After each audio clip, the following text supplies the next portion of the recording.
temprano. Un poquito más temprano, sí. Pero bueno, venimos, por supuesto, como lo prometido es deuda. Excelente. Dijimos, bueno, que vamos a hablar en principio de una autora, la primera autora iberoamericana en ganar un premio Nobel. En este caso, estamos hablando de Lucila María de Godoy Algayaga, más conocida como, en nuestro continente, como Gabriela Mistral. Qué bárbaro, no sabía el verdadero nombre de ella. Ella empezó a firmar sus obras con este seudónimo, ¿no? Con el seudónimo de Gabriela Mistral. Y así, bueno, por supuesto, empezó a hacerse conocida en el mundo de las letras. Durante toda su vida se dedicó paralelamente, por un lado, a la docencia. Empezó a ejercer como maestra desde los 15 años, muy pero muy pequeña, en un pueblo en Chile, Montegrande. Ella dice que creció entre 13 cerros. Ese es lo dice hasta poéticamente, ¿no? Seguro. Esa definición respecto de su pueblo, Montegrande, que es donde eligió, de hecho, que descansen sus cenizas. Bueno, ella allí, paralelamente, maestra de infantes y también escribía poesía, por supuesto. Estuvo muy vinculada a su carrera y su trayectoria a lo que es la formación educativa, tanto en su país como en México. De hecho, la convocaron para que forme sistemas educativos dentro de México. Ella tenía como una pedagogía muy libre, ¿no? De sacar a los chicos al campo, de sacar a los chicos afuera, y a partir de ahí empezaba el Quizás conocimiento hasta más vinculado con la naturaleza. Hasta adelantada a su tiempo en cuanto a lo educativo, ¿no? Y de alguna manera sí. Y a la par de todo esto, manteniendo siempre una impronta muy pero muy fuerte en lo que es la producción de poesía. ¿Qué es lo que sucede? Ella nace en el año 1889 y a partir del año 1930, diferentes círculos de intelectuales de América Latina empiezan a decir: esta mujer está escribiendo de una forma muy interesante, sería bueno que empiece a hacerse cada vez más conocida, no solamente en el continente americano, también, por ejemplo, en Europa. Y a partir de allí empiezan a proponerla como una suerte de emblema y de eminencia para precisamente lograr llegar a lo que es el premio Nobel. Sabemos que el premio Nobel no depende solamente de la cantidad de obras que uno pueda llegar a vender, sino también tiene que ver con todo un círculo de intelectuales que también acompañen tu postulación, que te recomienden para esto. También tu producción tiene que tener una suerte de emblema que se pueda universalizar. Claro. En este punto, ella desde la poesía logró algo muy pero muy interesante, porque la mayoría de sus temas poéticos, en particular, están directamente vinculados a lo que tiene que ver, por ejemplo, con la guerra. Ella vive, por supuesto, la Primera Guerra Mundial y también todo lo que es el calor del inicio de la Revolución Española y lo que fue esta guerra fratricida, ¿no?, dentro de España.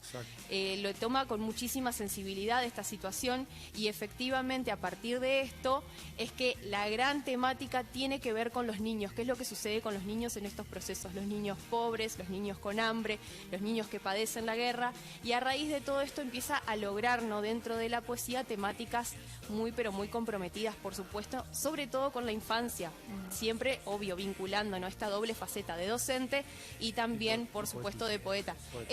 Por ejemplo, este mural que estamos viendo acá es un mural que está en Santiago de Chile en honor precisamente a lo que fue la labor de Gabriela Mistral, tanto como educadora y también, por supuesto, como poeta. Vemos, por supuesto, la imagen, ¿no?, de los niños desnudos vinculada a lo que es la pobreza, a lo que es el despojo y a lo que es, por supuesto, el sufrimiento de las infancias. Es una de las figuras más emblemáticas de la literatura chilena. Fue maestra, por ejemplo, de Pablo Neruda. Le dio clases muy tempranamente, él la acompañó durante muchísimo tiempo en su producción literaria, y la verdad es que es una figura muy pero muy relevante en el campo de las letras a nivel latinoamericano. Hay un sector de la crítica que un poco la batallaba. A ver, era una mujer dentro de su tiempo que, por ejemplo, nunca se casó.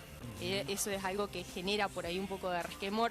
Estamos hablando del siglo XX, año 1945. Digamos, ¿no? En todo ese tiempo también, por supuesto, daba un poco llamaba la atención una mujer que nunca se casa. Entonces, bueno, como que hay un sector de la crítica que un poco la tildaba, ¿no?, de, bueno, tal vez no es tan buena, ¿no?, tirarle un poco de tierra.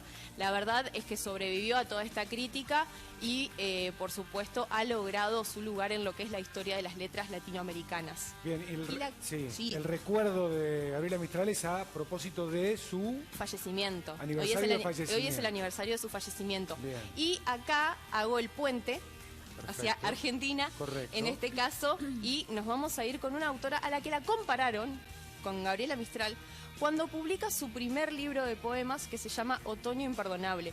¿Cuánto sabemos de la existencia de este libro? No sé. Ahora, si yo les digo, ¿saben quién es la tortuga Manuelita? Sí. Ah.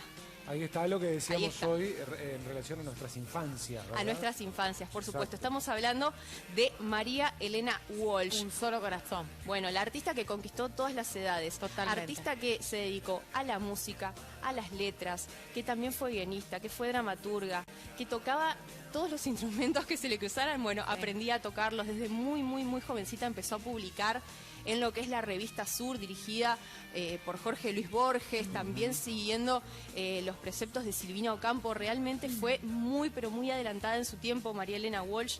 Desde los 14 años publicaba. Esto es algo realmente muy espectacular.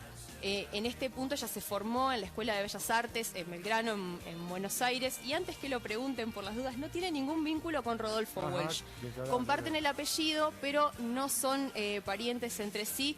Sin embargo, en algún momento, cuando ella empezó a explotar, bueno, con su faceta, por supuesto, muy comprometida socialmente, Rodolfo Walsh tuvo un gesto hacia ella y decía, no somos hermanos, pero somos como hermanos. En este punto, bueno, María Elena Walsh desde muy temprano, poeta en principio, luego también comenzó a escribir lo que eran esta suerte de canciones para niños que tenían una métrica realmente excepcional, manejaba la poesía de una manera increíble y casi como que musicalizaba esto automáticamente. Era realmente muy espectacular. Son inolvidables además, o sea, bueno, además de lo de la pero aparte, Manolita, todo lo que hemos no escuchado solo inolvidables, sino también atemporales. Lo recordamos. Eso Sí, me parece totalmente. que es lo que marca la diferencia. Estaba el brujito de Gulubú. El brujito de Gulubú, el monolizo, Sí, bueno, la vaca en Humahuaca, la quebrada de Humahuaca. Sí. Bueno, esto, ¿no? Logra efectivamente una conquista masiva porque...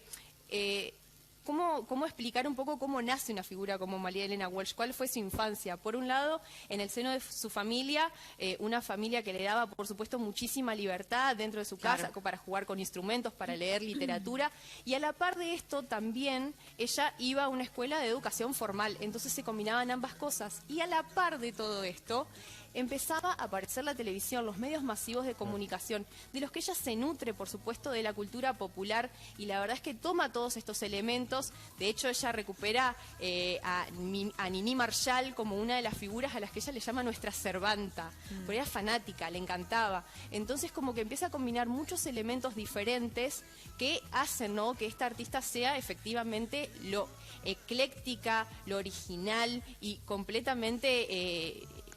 despampanante que era, ¿no? María Elena Walsh, porque además también hay que marcarlo, cantaba increíble. Sí, o sea, total. es como todo el talento junto, hacía concentrado. Todo bien, hacía todo no hay bien, nada que no, es impresionante. Sí. Y en este punto, por supuesto, cuando ella publica su primer libro de poesía, hablando de poesía para adultos, porque esto también escribió para adultos y escribió para jóvenes y para niños, infantes. En su primer publicación, bueno, la compara la crítica con Gabriela Mistral. Uno de sus lectores más entusiastas era Pablo Neruda. Es como, bueno, muy loco. También, por ejemplo, en un momento, bueno, se cansa un poco de Argentina, decide emprender una aventura, se va con Leda Valladares, que es una artista de Tucumán. Se van a hacer un dúo folclórico por Europa. Cosechan un éxito impresionante, cantando todas canciones del noroeste de nuestro país, y a raíz de esto ella vuelve a Argentina y una cantidad de productores, por supuesto, empiezan a ofrecerle contratos para producir en Argentina. Mientras estuvo su estadía en Francia, acá estamos viendo, por ejemplo, una foto con Julio Cortázar. Mantuvo una amistad entrañable con Julio Cortázar, se llevaban muy bien, tanto ella como quien era su compañera, Sara Facio, la fotógrafa que la acompañó durante toda su vida. Y bueno, es la autora, ¿no?, de esta fotografía también. La verdad que es un personaje maravilloso. Yo creo que en todo nuestro país, en todos nuestros rincones, hay salas, hay universidades, hay lugares que tienen algo que haga referencia a María Elena Walsh. Totalmente, sí. No sé dónde no ha tenido homenajes. Esto también, ella falleció el 10 de enero, también como Gabriela Mistral, por eso le traemos a colación. Exacto. Las dos. Acá estamos viendo también una fotografía con Leda Valladares en lo que fue esta gira, ¿no?, por Europa, que le fue muy bien. Claro, era muy pequeña, ¿no? Y se fue a hacer una gira por Europa. Increíble. No, Flor, bueno, teniendo esta cabeza, ¿no? Todo el tiempo de ir hacia adelante. La verdad que una artista que yo creo que hasta el día de hoy la registramos todos. Muy popular, logró una popularidad indiscutible. dos tremendas mujeres de la cultura de América Latina, en la columna de Flor de hoy, Historia de otros mundos. Gabriela Mistral y María Elena Walsh, impecable, impecable. Yo ya quiero más, no sé, mañana, no sé, para seguir otra. escuchando, sí. Sí, mañana seguimos, por supuesto, vamos a seguir